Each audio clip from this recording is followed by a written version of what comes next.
का पता लगाया है किस तरीके से, क्योंकि घर वालों को ये पता चल चुका है कि गोलू जो है वो घर में नहीं है, गायब हो चुका है और कहीं मिल नहीं रहा है। सारा घर परिवार ढूंढ ढूंढ के थक चुका है, लेकिन गोलू नहीं मिल रहा है। तब यहाँ पर जो उसके चाचा हैं हर्ष और अर्जुन, वो कहते हैं कि चलो हम सीसीटीवी फुटेज में चेक करते हैं, अगर गोलू यहीं कहीं आसपास है, कहीं छुपा हुआ है या फिर जहां हम उसे ढूंढ नहीं पाते वो वहाँ है, तो सीसीटीवी फुटेज में वो दिख जाएगा। तो सारा परिवार भागता है लैपटॉप की तरफ और उसमें जाकर देखते हैं तो उन्हें दिखाई देता है कि एक मिरर के पास गया था गोलू और उस मिरर में घुस गया और उसके बाद वहाँ से एक लड़की निकली है गोलू बनकर। और इस बात को सारा परिवार देखता है और हर्ष जो है वो कहता है कि भैया ये जो लड़की बाहर निकली है ये हमारा गोलू नहीं है और गोलू हमारा शीशे के अंदर ही है। तो गौरी जो है वो फिर से कहती है कि मुझे एक बार फिर से ये फुटेज दिखाओ, और वो समझ जाती है कि शायद हमारा गोलू जो है वो परछाई लोक में चला गया। सारे घर परिवार वाले बहुत परेशान होते हैं, अंदर से आवाज़ दे रहे हैं गोलू गोलू गोलू, इस तरीके से वो कर रहे हैं। लेकिन फिर उनको ऐसा लगता है कि हमें ना भागकर मिरर के पास जाना चाहिए, तो वो मिरर के पास जाते हैं। भागकर वहाँ जाकर देखकर सारे लोग परेशान हैं कि गोलू इसके अंदर चला गया, लेकिन गोलू उन्हें दिखाई नहीं दे रहा है। विहान, हर्ष, अर्जुन सबसे पहले भागकर जाते हैं और हाथ लगाते हैं, गोलू बेबी, गोलू बाबू, गोलू सुनो, देखो चाचू आ गए हैं, दोनों चाचू आ गए हैं, इस तरीके से कहते हैं, लेकिन गोलू उन्हें दिखाई नहीं दे रहा है।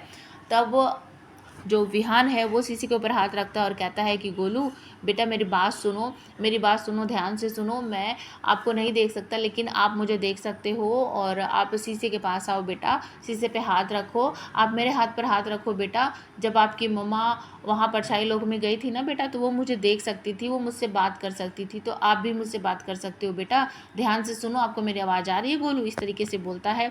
लेकिन जब वहाँ से कोई भी जवाब नहीं आता तो जो गौरी है वो कहती है कि बेटू ध्यान से मेरी आवाज़ सुनो, तुम्हें मेरी आवाज़ सुनेगी बेटू, अब वहाँ पर ना डरने की कोई ज़रूरत नहीं है और हम वहाँ पर आ जाएंगे बेटा, वहाँ से निकलने का रास्ता है, आपको डरना नहीं है। आपको पता है जब आपके पापा और मम्मी वहाँ गए थे तो वहाँ पर एक जो आदमी था, हमने उसकी बहुत पिटाई थी बेटू, बहुत पीटा था हमने उसको, आप डरना मत, हम बहुत जल्दी वहाँ पर आएंगे और हम आपको बाहर निकालेंगे। इस तरीके से गोलू को बोलती है गौरी। और उसके बाद विहान जो है वो अपने कमरे में भाग कर जाता है, क्योंकि उसके पास सभी चीज़ों की बुक है, परछाई लोग की भी बुक है, तो वो बुक पे जाकर ढूंढता है तो उसे एक क्लू मिलता है कि शायद मिरर के अंदर हम एक छोटी सी विंडो बना सकते हैं।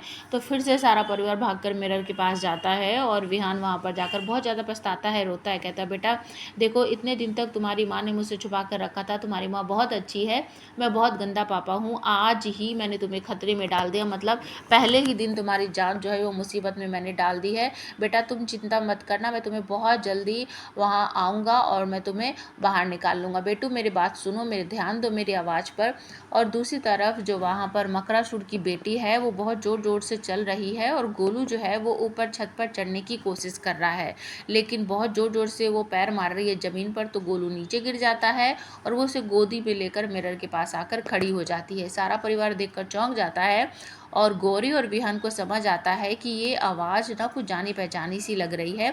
विहान उससे पूछता है कुछ मत करना, हमारे गोलू को, हमारे बेटे को कुछ मत करना, तुम्हें क्या चाहिए तुम बोलो, एक बार मैं तुम्हें वही ला कर दूंगा, विहान कहता है। तो मकरासुर की बेटी कहती है बदला बदला, बाबा के बदले बाबा। तो ये आवाज़ सुन लेती है वीना, और वीना जी कहती है कि आवाज़ सुनी सुनी सी लग रही है, ये तो मकरासुर की आवाज़ है।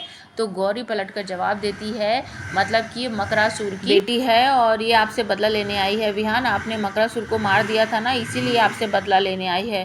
तो विहान और गौरी यहाँ पर बहुत ज़्यादा पछता रहे हैं और गोलू को शीशे में देखकर उससे बात करने की कोशिश कर रहे हैं, कह रहे हैं गोलू बेटा घबराना नहीं, हम बहुत जल्दी आकर आपको बचा लेंगे। अब आप हमें कमेंट करके बताओ किस तरीके से गौरी और विहान अपने गोलू को बचाएंगे, या फिर विहान को अपने बेटे को बचाने के लिए परछाई लोक में जाकर ही मकरासुर की बेटी का बाप बनना पड़ेगा। प्लीज़ कमेंट करके ज़रूर बताना।